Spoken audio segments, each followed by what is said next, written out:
Astrologically ये week मिला जुला रुझान पैदा करेगा साइटेरियंस के लिए।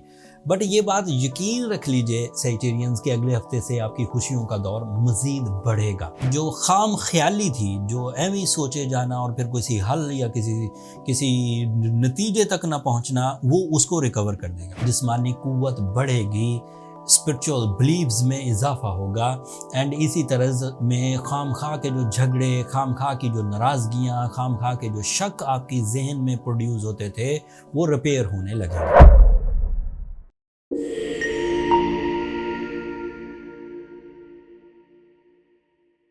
अस्सलाम वालेकुम साइटेरियंस, मैं हारिस अज़मी प्रोफेशनल एस्ट्रोलॉजर आपकी खिदमत में हाजिर हूँ इस हफ्ते की एस्ट्रोलॉजिकल रिसर्चेस के साथ। एस्ट्रोलॉजिकली ये वीक मिला जुला रुझान पैदा करेगा साइटेरियंस के लिए। बट ये बात यकीन रख लीजिए साइटेरियंस के अगले हफ्ते से आपकी खुशियों का दौर मज़ीद बढ़ेगा। इस हफ्ते 2-3 पॉजिटिव चेंजेस हैं, मैं अभी बयान करता हूँ। बट इन चेंजेस में पॉजिटिविटी होने के बावजूद सैजिटेरियंस को अपनी सलाहियतों पर ज़्यादा डिपेंड करते हुए आगे बढ़ना चाहिए। इस वक्त मार्स आपके 12th एंगल पर है एंड खुशी की बात यह है कि वो 12th एंगल का ही रिप्रेजेंटेटिव है। 12th एंगल पर आपको नॉन मटीरियल टाइप के एडवांटेजेस मार्स से मिलेंगे। जैसे आपके अंदर जो टेम्पटेशंस थी खामखा कि आपने अपने आप को मसनूई किस्म की चीज़ों में फंसाया हुआ था, now you have realistic approaches, हकीकत पसंदाना सोच पैदा होगी जिससे आप अपने और पराये में तमीज़ कर सकेंगे। जिस्मानी कुव्वत बढ़ेगी, स्पिरिचुअल बिलीव्स में इजाफा होगा एंड इसी तरह में खाम खा के जो झगड़े, खाम खा की जो नाराज़गियाँ, खाम खा के जो शक आपकी जहन में प्रोड्यूस होते थे, वो रिपेयर होने लगेंगे। सूरज भी आपके 12th एंगल पर है। अगर अकेला सूरज 12th एंगल पर होता तो कमज़ोर हालत थी, बट मार्स एंड सन आपस में फ्रेंडली हैं एंड इसकी वजह से आपको थोड़ी ग्रोथ ही मिलेगी, कमी नहीं आएगी। जो रूटीन परफॉर्मेंसेस हैं वो होती रहेंगी, जो फाइनेंशियल सेटलमेंट्स हैं वो होती रहेंगी, जो कैरियर है वो स्मूथ बट एवरेजली चलता रहेगा, जो जॉब एक्टिविटीज़ हैं वो स्मूथली चलती रहेंगी बट उसमें थोड़ी बहुत उतार चढ़ाव रहेगा। इस हफ्ते जो चांद होगा 14 तारीख को, वो भी आपके 12th एंगल पर होगा, तो उससे ज़रा ख्वाब सच्चे आएंगे, फीलिंग्स में स्पिरिचुअल टाइप की टेंडेंसी इंक्रीज़ करेगी। तो ये कुछ चेंजेस आपके लिए ऐसी हैं जिनको आपको नोटिस करना चाहिए। बट मरकरी की सूरत में आपको एक फैसिलिटी मिली हुई है 1st एंगल पर। मरकरी आपके 7th एंड 10th एंगल का रिप्रेजेंटेटिव है। इसके 4 शोबे हैं जो इस वक्त सैजिटेरियन को सपोर्ट कर रहे हैं। जो जर्नल एडवांटेजेस हैं उसमें तो कम्युनिकेशन स्किल्स हैं, पब्लिक इमेज है, कंसंट्रेशन है। बट क्योंकि ये आपके 1st एंगल पर है तो इट मीन्स ये आप में से बीमारियां ख़त्म करेगा, जहनी बीमारियां स्पेशली। ये आप में से जो खाम ख्याली थी, जो एवं सोचे जाना और फिर किसी हल या किसी नतीजे तक ना पहुंचना, वो उसको रिकवर कर देगा। फिर आपकी लर्निंग स्किल्स इंक्रीज़ कर जाएगी। ये इसके जर्नल एडवांटेजेस हैं। बट स्पेशल एडवांटेजेस क्या हैं कि mercury is representative of your love life, your family life, your partnership businesses, your creative ideas and your public dealing.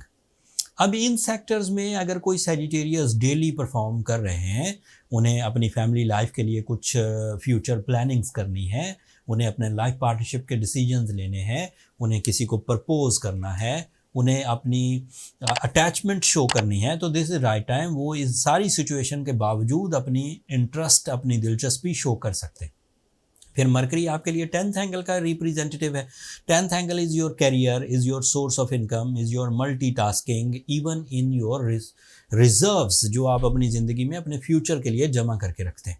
तो उस साइड पर भी आपको ग्रोथ मिलेगी। आप जॉब स्विच कर सकते हैं, जॉब इंक्रीमेंट एक्सपेक्ट कर सकते हैं, आप अपने बिजनेस को इन्हेंस कर सकते हैं, पार्टनरशिप बिजनेसेस कर सकते हैं, एक से ज़्यादा सोर्स ऑफ इनकम अपनाना चाहें तो वो अपना सकते हैं। अब जॉब की कशीदगियों को ख़त्म करने के लिए अगर मीटिंग्स करनी है तो वो कर सकते हैं।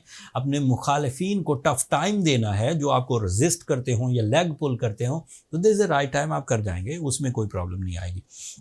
सैटर्न आपके 4th एंगल पर है, that is also very positive.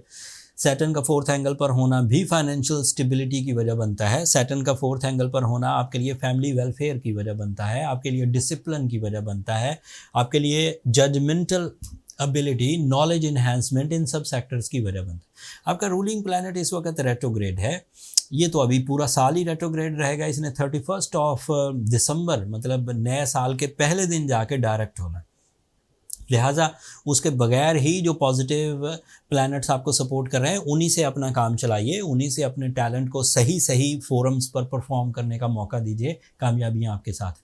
कुछ कमियों का सामना करना पड़ेगा, लेकिन उन कमियों को भी आप आर्टिफिशियली दूर कर सकते हैं। जैसे तिलावत सूरह शम्स 5 दफ़ा अगर एक दिन में करें तो उस तमाम तरह की ब्लेसिंग्स, खैर और बरकत आपके साथ रहेगी।